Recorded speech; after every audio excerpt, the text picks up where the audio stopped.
नमस्कार। आप सभी का आप सभी की अपने चैनल सनातन धर्म ज्ञान पर एक बार फिर से बहुत-बहुत स्वागत है। आशा करते हैं आप, आपके परिवारजन सभी स्वस्थ होंगे और बहुत ही अच्छे होंगे। इसी कामना के साथ बढ़ते हैं आज के अद्भुत क्रमांक की ओर। इस कलयुग में श्री हनुमान जी एक ऐसे देव हैं जिनको प्रसन्न करना बहुत सरल कार्य है। प्रत्येक हनुमान जी के भक्त श्री हनुमान जी को प्रसन्न करने के लिए अनेकों अनेक विधियां करते हैं, अनेकों अनेक जाप करते हैं और मैं यही कामना रखते हैं कि कैसे भी हमारे आराध्य देव हनुमान जी के दर्शन हो जाएं। तो आज के क्रमांक में हम आपको इसी विषय पर जानकारी देने वाले हैं। आइए बिना समय व्यर्थ के बढ़ते हैं आज के अद्भुत क्रमांक की ओर। देवों की जब बात आई तो श्री हनुमान जी का बाल का देवता, बल का देवता, बुद्धि का देवता, सद्बुद्धि और सम्मति का देवता माना जाता है।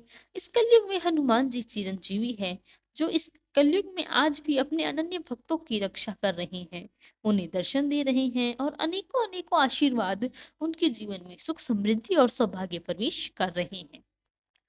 तो प्रश्न ये उठता है कि आज श्री हनुमान जी के आखिर दर्शन कैसे हो सकते हैं, कैसे उनके दुर्लभ दर्शन प्राप्त किए जा सकते हैं। तो आज के क्रमांक में हम आपको बताएंगे कुछ ऐसे ही अद्भुत उपाय, कुछ ऐसे ही अद्भुत विधियां जिनके माध्यम से आप हनुमान जी की आसानी से प्राप्त कर सकते हैं।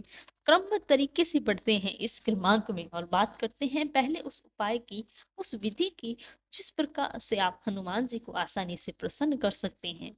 देखिए, वैसे तो बात की जाए हनुमान जी के विषय में तो हनुमान जी सबसे जल्दी प्रसन्न होने वाले हैं, इसलिए हनुमान जी को सबसे ज्यादा प्रिय है श्री हनुमान चालीसा। जो भी अनन्य भक्त हनुमान चालीसा का नियमित रूप से पाठ करता है, ऐसे अनन्य भक्त को हनुमान जी की कृपा सबसे शीघ्र प्राप्त होती है। इसमें किसी भी प्रकार का कोई विशेष आडंबर की आवश्यकता नहीं है, विशेष प्रकार की कोई आवश्यकता नहीं है। अनन्य भक्त के हृदय से हनुमान चालीसा के लिए प्रेम है, भावना है, हनुमान जी को प्रसन्न करने के लिए ही लग्न है। इसलिए मैं बता सकती हूँ कि हनुमान जी को प्रसन्न करने के लिए आप केवल और केवल हनुमान चालीसा का पाठ करें। अब बात करते हैं विधि की, किस विधि से आप हनुमान चालीसा का पाठ करें, किस स्वरूप में करें और कितना करें। देखिए, सबसे पहली बात आई है स्वरूप की। तो जितनी भी आपकी अंतर्मन से इच्छा हो, जिसकी कोई संख्या नहीं है, संख्यात्मक रूप का कोई विधान ही नहीं है कि आपको कितनी संख्या रूप में यह करना है। जितना आपका अंतर्मन आपको मन को संतुष्टि प्रदान करें, आज के लिए इतना काफी है, तब आप कर सकते हैं। इसके अलावा जिन लोगों के पास समय का अभाव है, जैसे आज के भौतिक युग में बहुत ही समय की कमी है, तो उसके आधार पर यदि आप प्रतिदिन केवल एक बार भी हनुमान चालीसा का सर्वोदय पाठ कर लेते हैं तो इतना ही बहुत है, इतना ही उपयुक्त है। अगर आप केवल और केवल इस स्वरूप में भी कर सकते हैं तो बहुत ही आसान हो जाएगा। तो यह हो गया हनुमान चालीसा का उपाय जो आपको करना है। जितने भी अनन्य भक्त हनुमान चालीसा को करते हैं पाठ और हनुमान जी को प्रसन्न करने के लिए बहुत समय से प्रयासरत हैं, उनके लिए सबसे पहला विधान मैंने बताया श्री हनुमान चालीसा। तो हनुमान चालीसा को कंठस्थ कर लीजिए और इसका भी आप उपयोग करें। इसका आप विधान करें बहुत सी ग्राफ में, जो हनुमान जी की अनुभूतियों का आभास हो जाएगा। अब बात करते हैं दूसरे विधान की, जो कि आपके लिए बहुत ही अद्भुत है। मैं कहूंगी कि इसके लिए आपको केवल और केवल बहुत आसान कार्य करना है। उसमें क्या करना है कि जहां पर भी आपने श्री हनुमान जी की छवि चित्र है उसको स्थापित किया है, या जहां पर आपने श्री हनुमान चालीसा हनुमान जी को विराजमान किया है, अपने गृह स्थान पर हनुमान जी के समक्ष प्रेम पूर्वक बैठ जाइए। हनुमान जी को श्री रामायण जी की अद्भुत पंक्तियां सुनाइए और उससे भी आपको बहुत कम आसान हो जाएगा, क्योंकि आप इन सबको जानते हैं। हनुमान जी जो है वो प्रभु श्री राम के कितने अनन्य भक्त रहे हैं। हनुमान जी को अगर महज एक बार भी प्रभु श्री राम का नाम सुना दिया जाए हनुमान जी के समक्ष, तो हनुमान जी आपसे इतने प्रसन्न हो जाएंगे, आपको इतने कृपा बरसाएंगे, आपने कभी भी इस विधि की सोचा ही नहीं होगा। इतनी जल्दी प्रसन्न होने वाले देव हैं श्री हनुमान जी।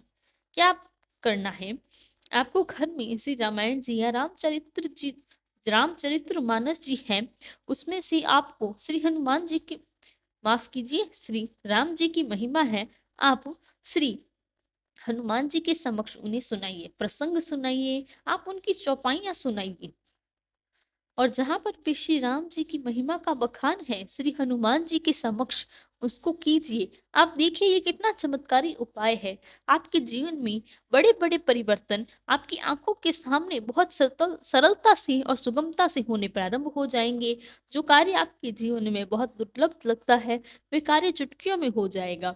इतने सरल है ये उपाय।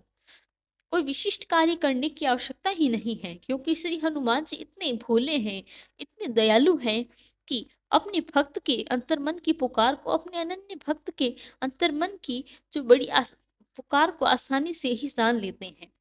इससे अद्भुत कोई बात ही नहीं है, कोई शक्ति ही नहीं है। इसीलिए हनुमान जी को आप यह उपाय जो मैंने बताया, ये विधियां जो बताई हैं, आप हनुमान जी के समक्ष करें और व्यक्तिगत रूप से आप इन्हें चिन्हित करें।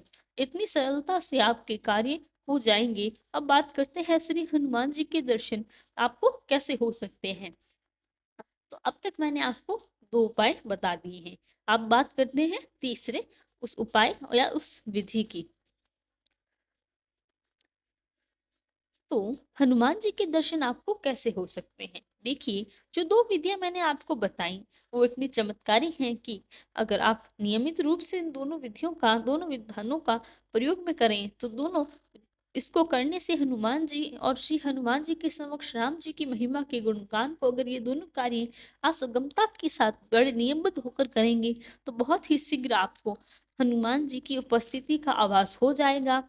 क्योंकि श्री हनुमान जी की जो ऊर्जा है, श्री हनुमान जी की जो शक्ति है, अगर श्री हनुमान जी की जहाँ पर भी आप विराजमान हैं, जहाँ आपका ग्रह स्थान है, जहाँ आपकी आराधना होती है हनुमान जी की, वहाँ आपको एक ऐसी ऊर्जा का आभास होगा। आप ये बड़ी आसानी से पता लगा पाएँगे कि हनुमान जी के आपके इर्द-गिर्द हैं।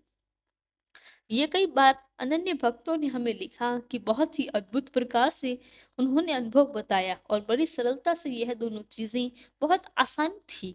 आज के क्रमांक में जो 2 विधियाँ आपको मैंने बताई, आपको मैं बता रही हूँ, इन दोनों विधियों, इन दोनों अनन्य भक्तों के जीवन में बहुत ही सामान्य है, जिन्होंने हनुमान जी की उपस्थिति का आभास किया है।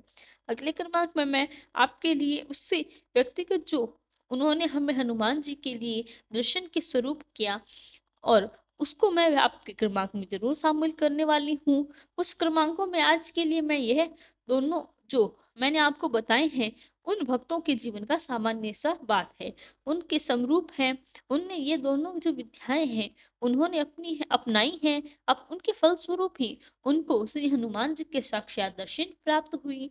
इसीलिए मैं आपको बता रही हूँ कि बहुत ही सरल कार्य श्री हनुमान जी को प्रसन्न करना। अगर आप मन, वचन और कर्म से, अंतर्मन से श्री हनुमान जी को पुकारते हैं, तो हनुमान जी अपनी उपस्थिति आपके इर्द-गिर्द आपको आभास अवश्य ही करवाएँगे।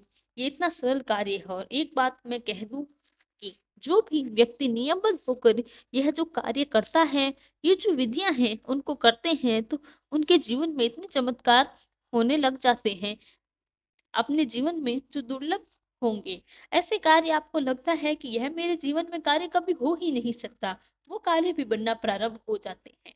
जीवन में ऐसी घटनाएँ होना शुरू हो जाती है जो आप कभी सोच भी नहीं सकते और बड़ी सुगमता के साथ, बड़ी सरलता के साथ, बड़े चमत्कारी ढंग से इतना सरल हो जाएगा आपके लिए। इसलिए हनुमान जी को, महाराज जी को आप नियमित रूप से पूजा प्रेषित करें। जो विधियाँ, जो आराधना स्वरूप आप श्री हनुमान जी की पूजा करते हैं, उसको बनाए रखें और नियमित रूप से अभ्यासरत रहें। श्री राम जी के प्रति बड़ी आपको प्रतिबद्धता रखनी है, हनुमान जी को और राम जी की गुणगान करते रहिए। आप देखिए आपके जीवन में जो स्वर्ग के समान हो जाएगा। इस भौतिक संसार में रहते हुए भी आप जीवन में बहुत कुछ पाएँगे, इतना सरल हो जाएगा सब कुछ। तो यही था हमारा आज का क्रमांक। आशा करते हैं क्रमांक आपको पसंद आया होगा और यदि क्रमांक अच्छा लगा हो, तो लाइक, कमेंट, शेयर और चैनल को सब्सक्राइब करना बिल्कुल भी ना भूलें। कल फिर मुलाकात होगी ही ऐसे ही एक अद्भुत क्रमांक के साथ। तब तक के लिए धन्यवाद। जय गुरुदेव।